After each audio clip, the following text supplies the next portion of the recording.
everybody. So last week I talked to you about a pretty serious topic, suicide. So I thought this week I would share a more positive experience that I had in my field placement last week. I had the opportunity, with my field supervisor's permission, and she oversaw it, to completely lead the alumni group.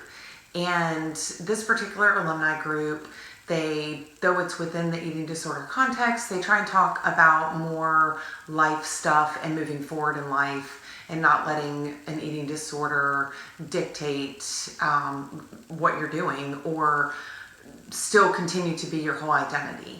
And so in leading the meeting, I got to bring a particular prompt. And so I thought it was important for the question to be asked where the patients, or the alumni, they're no longer patients, where the alumni wanted to be a year from now and what actions they were willing to take to get there. A lot of us have a hard time even knowing where we want to be next week, much less a year from now. But I think it's an important question to ask, because when we have goals, that gives us hope. And so I was really surprised at the answers, but I was also pleasantly surprised at what they had to share, because the majority of the attendees of the group talked about wanting to live a life free of what they thought about their body, have body acceptance, body positivity. They talked about goals that they had with school, getting animals, things that were important to them that their eating disorder stole from them from a number of years. And so we talk a lot, and especially in my classes and what I'm learning, my mental health classes, my psychopathology class, my child welfare class, we talk a lot about and focus on the problem and making the diagnosis.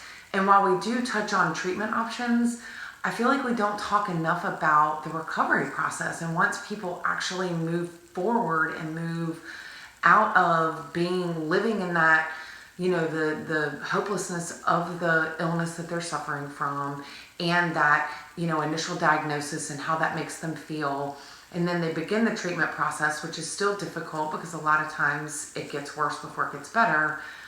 But we don't talk enough about what happens once people move past that and move into that actual living and recovery, where their mental illness doesn't define who they are, and everything is for the most part stabilized, and they begin to see that life can be good, and they're happy, and they have joy, and they actually have peace in their life. And when I led that group, that's what I saw. I saw the hope in their eyes of what life can be and what their goals and aspirations were.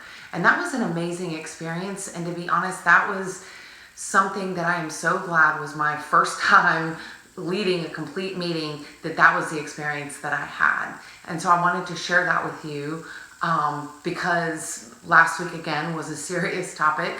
And I just wanted to share that, this is such an amazing experience all the way around. The good, bad, the indifferent, the not so good. This is truly going to help me when I move forward. And, the education that I'm getting in this program is giving me the tools to be able to lead this meeting that I was able to lead. And I look forward to leading meetings in the future, group therapy sessions. So without the opportunity that the University of Alabama and this field placement is giving me, I wouldn't be able to do that. So I really wanted to share that exciting experience with you all, and thank you for listening.